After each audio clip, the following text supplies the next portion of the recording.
It was a marionette, I think. It had a big head. The face was made of wrinkly, flesh-coloured rubber. The eyes were gigantic, bulging white orbs with red pupils.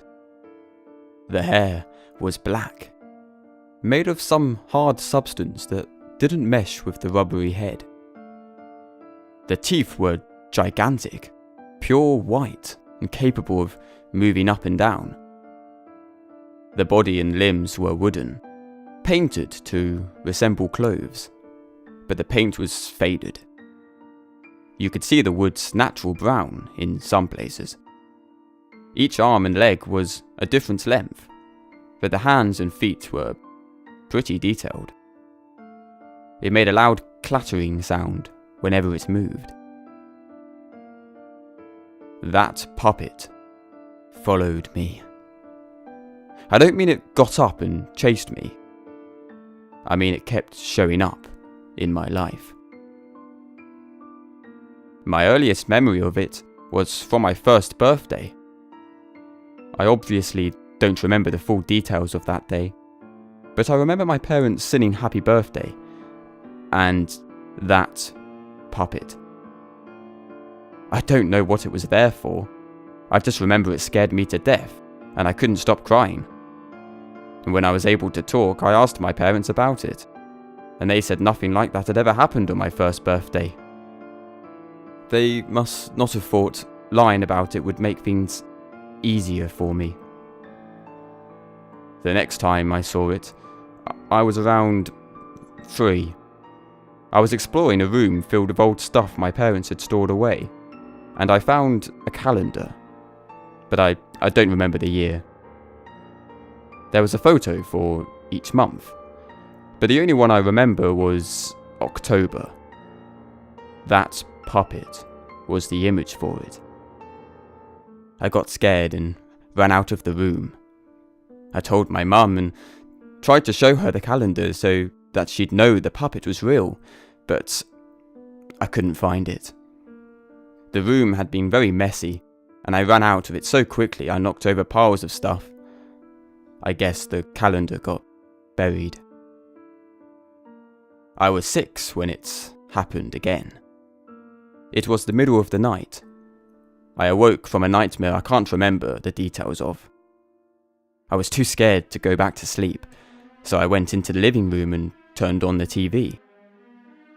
An old black and white show on Nick at Night was ending, and when the commercial started, that puppet came on. It was dancing while loud music played. I screamed and started crying uncontrollably, but by the time my parents got downstairs, the puppet was gone. I didn't see the puppet again for a while after that, but I kept having nightmares about it. When I was 15, I decided to try and track it down, using the internet to try and find information about the calendar, the short, anything. No one had ever heard of it. But one day, I got an instant message from someone I had never talked to before. Their screen name was a random mashup of numbers and letters, but their avatar was a picture of the puppet. They IM'd me. Glad that you still remember me. Then immediately signed off.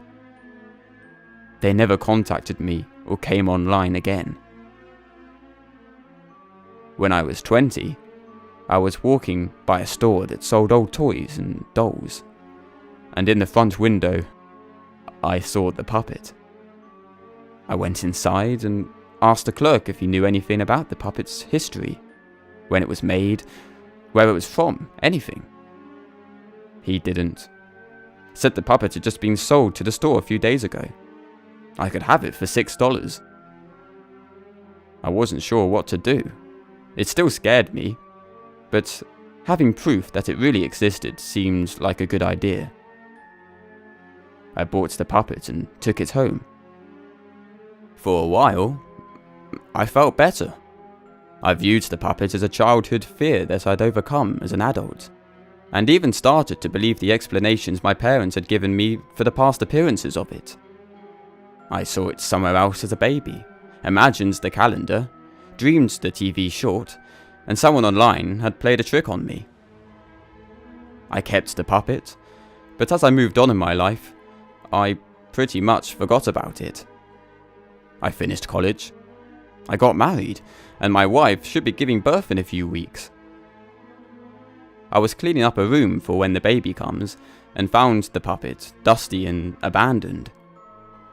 I didn't want my kid seeing it when he was little, so I picked it up and decided I might as well wipe the dust off before moving it to another place.